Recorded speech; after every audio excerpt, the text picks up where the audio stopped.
Section 6.5, Math 110, the last section of Chapter 6, Graph of Inequality. In intermediate algebra, we practice on this type of inequality that is for first degree in equation or for a straight line. How do I know it's a straight line? Because the power of y and x both are 1. But if the power is not 1, is 2 or more, then you're dealing with a curve. Could be a parabola, could be circle, hyperbola, and so on.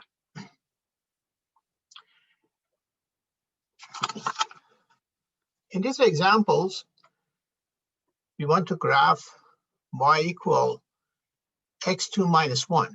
And this is inequality, it's greater than. Graph of y equal x2, we know the graph of y equal x2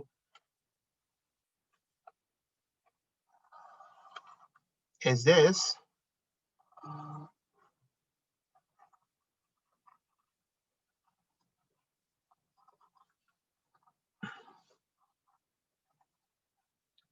But you have graph of y equal x2 minus 1. When it's minus 1, you shift it down 1 unit. So this is what you see. You shift it down 1 unit here. Now, the difference between inequality and equation is that you have to shade either inside or outside of this parabola. In order to do that, you take a point, they call it test point, either inside or outside of this parabola. One of the easy points to use is always 0, 0. This point is inside of this parabola. So I'll take 0, 0 and substitute into the original inequality. When I do that, I see at the end that 0 is greater than negative 1. We know this is true. On the number line, if you have a number line, 0 is here and negative 1 is there. So 0 is greater than negative 1. So when you have a test point, and that test point, coordinates of that point satisfy the inequality, then this point is located in the right place. So then you shade inside of this. That's how to graph the inequality. So that's the main difference between inequality and equations. First, you use the equation to graph the curve, and then inequality sign determine whether you should shade inside or outside in this case.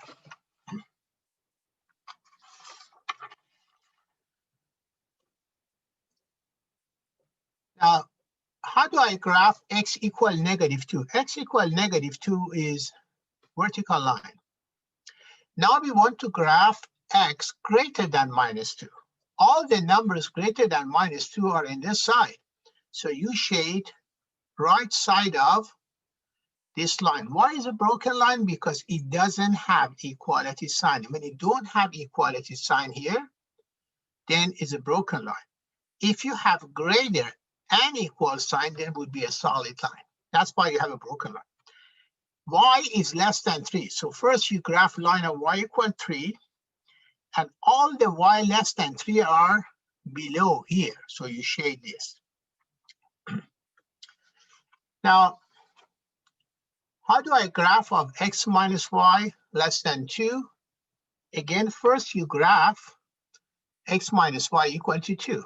And to do that, all you need to do is here. If you want to graph x minus y equal to 2, let's say x is 0. When you substitute 0, what is the value of y? Negative 2, which is this point. And when y is 0, x is 2, which is this point. So you connect these 2 points to draw your line. Y is a broken line because it doesn't have equality sign. Now, right after you graph the equation, now inequality would determine whether you should shade above or below this line. Again, the testing point is 0, 0. 0, 0 is on this side of the broken line. When you substitute that here, what do you have? You have 0 minus 0, which is 0. Is 0 less than 2? Yes, 0 is less than 2. In that case, you shade this section, means 0, 0 is on the right area. Now, this is a situation that you have combination of 3 of them, 3 equations. X minus y less than 2, we already graphed that, is this. And x greater than minus 2 and y less than 3, y less than equal 3. See, in this case, since the equal sign is a solid line. Now, what you do is here, when you have combination of 3 lines, then you need to find the area is the common area, means the overlap. Each of these inequality have their own shading, but this triangle is the place that all area overlap on the triangle.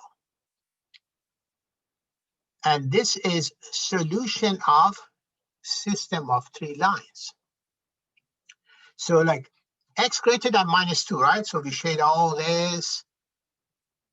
Y is x minus y equal 2 is that one, and we shaded is like that. Y less than 3 is all this area. So overlap is just this dark one. Now what you need to do is first you need to identify all 3 corners. You need to, when you graph it, you need to read coordinates of all these 3 points.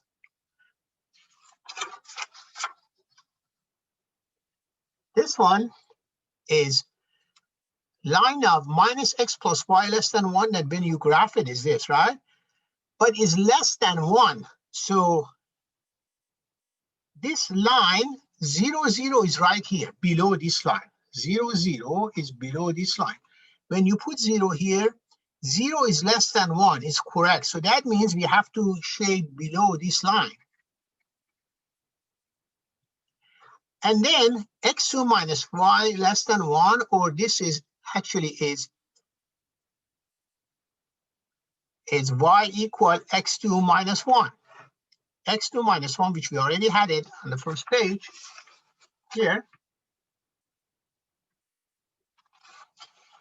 The shading was all inside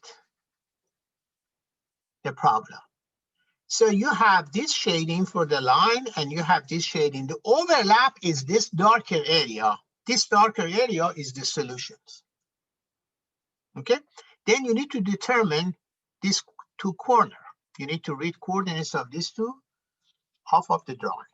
This is solving a system of 1 straight line and 1 parabola.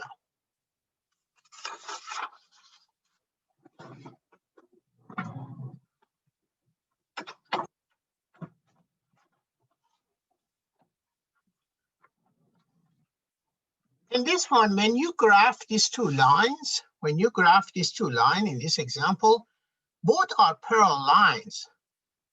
And when you do the shading, the shading is on this side, one shading is on that side. There is no overlap. So there is no solution. That's why we say the system of inequality has no solution, because they don't intersect. They both are parallel lines.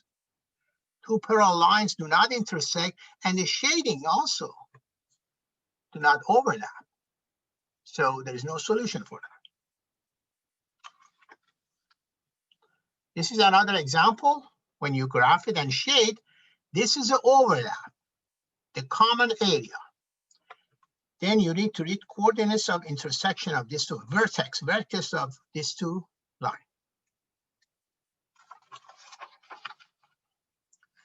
This is an example of application. This is a supply and demand curve. Demand equation is given, supply equation is also given. We understand problems such as this, we work on these problems in the previous sections, and there is a point of intersections. They call that equilibrium point or break-even point.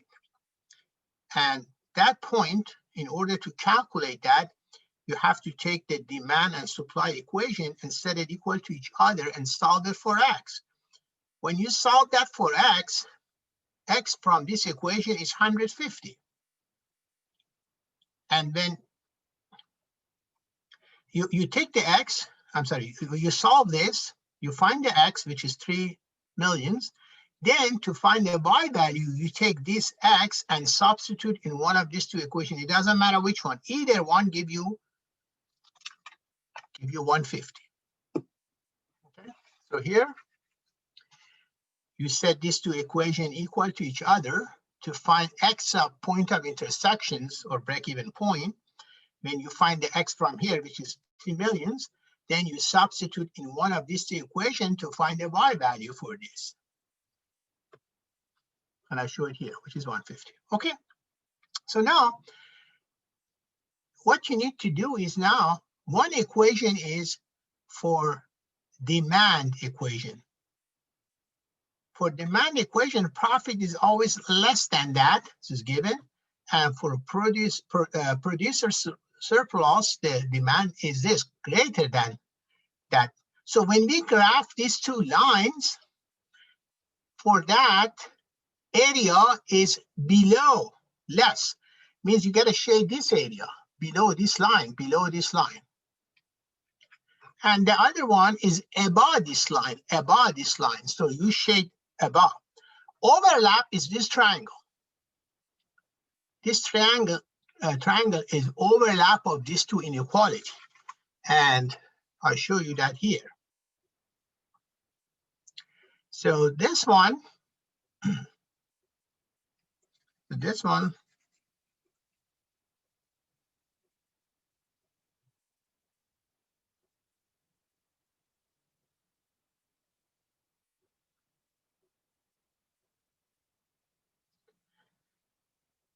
it starts from 90, which is this point. This is 90. Goes all the way to 180.